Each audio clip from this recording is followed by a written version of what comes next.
So what exactly is movement medicine? Any ideas? Anybody? What is movement medicine to you? Hopefully it's the daily activities that you do. The 3 and 60s, very simplistic form of movement, but guess what? It's highly effective, isn't it? When you do it, it's like, wow, that wasn't so hard, and man, I feel a little bit better. I'm not as foggy maybe, and man, that tightness in my neck and my shoulder, it's not there anymore. And you can get plugged right back into what you're doing. So movement medicine is just how we're moving our bodies on a daily basis. And what I want to really instill into you is kind of to give you the mind of a movement specialist in some cases, so that you really understand more completely how can I customize my movement habits to really impact me specifically.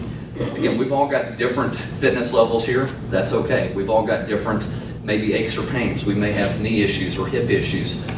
We've got insulin resistance or we don't. That's okay. Guess what? We all still need to move. It's understanding which aspects of our movement habits do we really need to plug into more specifically based upon where we're at. So that's number one, is know where we're at. What is our training age or our training status? When I say training age, it's essentially what is my experience level in doing movement skills? Do I have experience doing things like weight training or body weight training or cardiovascular exercise or flexibility? So what kind of experience do I have from a skill standpoint? How hard do I typically push myself? Again, novice exercisers, hey, you got to start somewhere. You're probably not going to push yourself very hard initially, and that's okay. You got to just gradually build up that tolerance. More advanced exercisers, you're a veteran, you understand how your body kind of reacts to things, you're going to tend to push yourselves a little bit harder. But again, understanding a little bit more specifically each of these variables, that's what I want to help you get into. So number one, we've got to know where are we starting, what is my skill standpoint, but also what is my medical diagnosis. Do I have insulin resistance? Do I have plaque already being formed underneath my vessel layers? What's my arterial age? Am I on any medications? So understanding those two components, that's where we start from. And now we need to know, okay, now what about it? What do I do? So we have types of movement. That is number one. So pick an activity. It can be something structured. It can be something unstructured. We want to have days that we have a structured activity, whether it's a resistance exercise component, whether it's a cardiovascular exercise component, and we want to have other days that are more leisurely in terms of what we do with our bodies. Maybe that's just getting out with the dogs, or maybe that's getting into the yard if you like to do some gardening. Maybe it's cleaning the house if you hadn't done it in a while. Whatever it might be, again, movement is medicine. Let's find the right types of movements that will help us get to where we need to be from an optimal standpoint. So movement selection, that's number one. Number two, the order of the movements that you do makes a difference. Typically, we want to go with our larger muscle groups first and then move into our smaller muscle groups. So things like our torso muscles, the chest and the back muscles, the hip and thigh muscles, those are larger muscle groups. And then the bicep, the tricep, the shoulder, a little bit smaller. We typically want to hit those second. Not to say you can't do it the other way around, to give yourself a little bit of variety. So variation, that's another component that we can address. Obviously equipment use, so it can be your body weight. Your body is an impressive machine in and of itself, and we'll see here in just a little while what types of things you can do with your body. We're going to have some hands-on work with everybody at the appropriate level of intensity, of course. Frequency, again, how frequently do you do it? At least 2 to 3 days a week. I hope you have some structured movement. And again, it doesn't have to be in a gym setting. If you don't like to be in a gym, that's great. That's okay. You don't have to go to a gym. Your body really is your own gym if you know what to do with it. And again, we'll get into some examples here shortly. How much volume? So the amount of time that you spend doing your movement does play a role in the impact that you get out of your movement habits. So we do have some standards that exist based upon the literature and the science that exists. From a cardiovascular standpoint, depending upon your intensity level, we typically want to shoot for about 150 minutes per week of moderate level cardiovascular activity.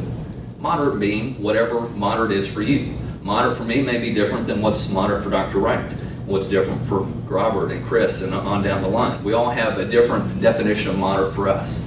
So understanding how your body responds to things helps you adjust things like volume. If it's a more intense activity, we can cut that in half. 75 minutes per week accumulated of higher level intensity activity. That's the beautiful thing about understanding volume and intensity. Another important variable to pay attention to is intensity. You have a balancing relationship between volumes and intensity. If I have a higher volume of activity, guess what? My intensity has to be buffered lower so that I can accumulate the volume. If I have a higher intensity, guess what? That volume can't stay up there because I don't have the capacity to stay at that intensity level. Perfect case in point is the Olympics. Anybody been watching the Olympics? Oh, yeah. Pretty cool stuff. 100-meter sprinter, huge intensity.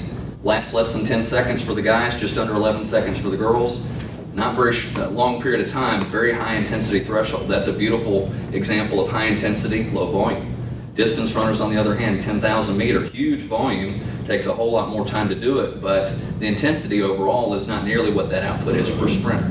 So understanding it's like a balance scale moving back and forth. So remember, high intensity, lower the volume, higher volume, lower the intensity. So it is that balance scale back and forth. We don't always want to go all out all the time. Our body just is not going to tolerate that, which brings me into recovery. Recovery is probably one of the most overlooked variables in a movement program or an exercise program.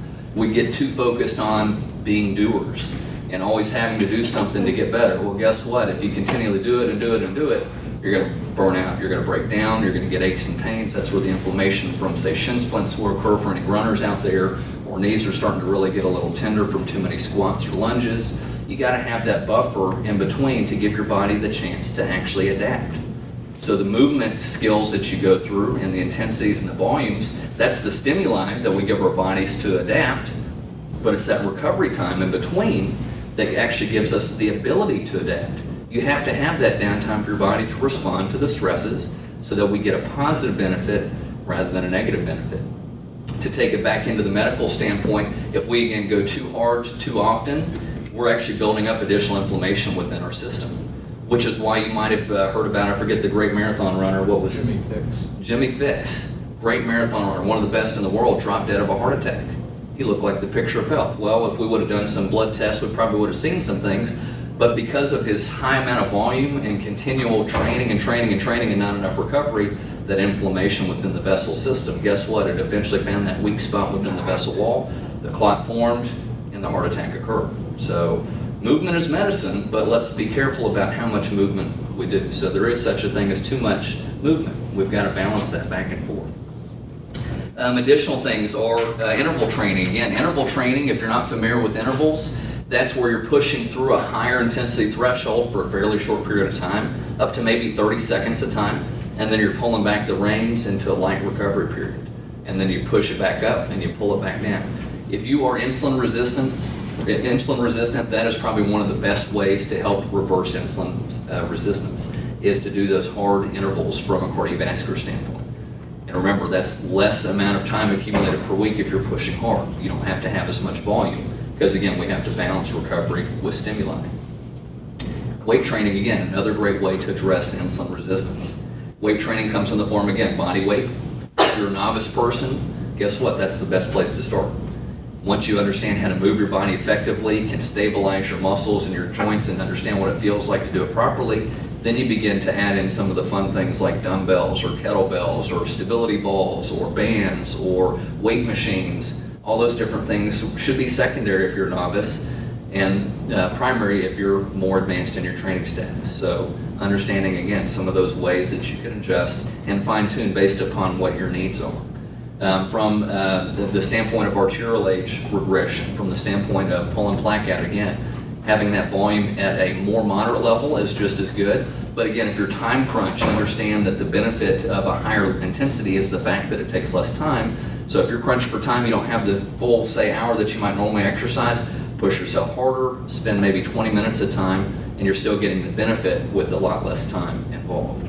So again, there's a lot of different ways that you can customize it based upon your schedules. I know everybody in this room has crazy times in your lives, whether it's I'm going to be on the road for the next 3 weeks, I may be home on a weekend here or there, trying to figure out what can I do in the midst of the time that I'm away to still get those movement habits as part of my process. Again, it's not perfection, it's progress. Let's find ways to work it into our lives versus thinking about, gosh, I've got to do this, and it's layering on top of what I have to do. It's let's integrate it into what we do, and again, make it part of our daily lives as we move forward.